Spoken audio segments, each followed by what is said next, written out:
Citycon toteuttaa päättäväisesti vahvaa strategiaansa. Strategia on osoittanut vahvuutensa myös taloudellisesti vaikeampina aikoina. Viemme liiketoimintamme ihmisten luo, kaupunkien keskustaan ja kaupunkiympäristöön. Etenkin Suomessa ja Ruotsissa kauppakeskuksissamme on myös laaja valikoima muita palveluja, kuten kirjastoja ja terveyspalveluja, sekä yleensä ankkurivuokralaisena päivittäistavarakauppa. Organisaatiota on muutettu virtaviivaisemmaksi ja ketterämmäksi, jolloin pystymme nopeammin ja tehokkaammin vastaamaan asiakkaiden odotuksiin. Kauppakeskusten kehittämisessä keskitymme ensisijaisesti viihtyvyyden parantamiseen ja palveluvalikoiman laajentamiseen. Haluamme tehdä kauppakeskuksista ajanviettopaikkoja, joissa on tarjolla erilaisia alueita ja palveluja ihmisten erilaisten toiveiden ja tarpeiden mukaan.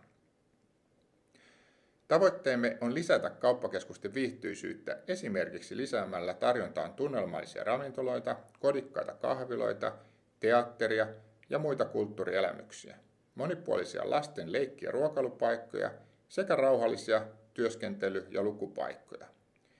Lisäksi eläkeläiset ovat nopeasti kasvava asiakasryhmä, jonka erityistarpeet on huomioitava.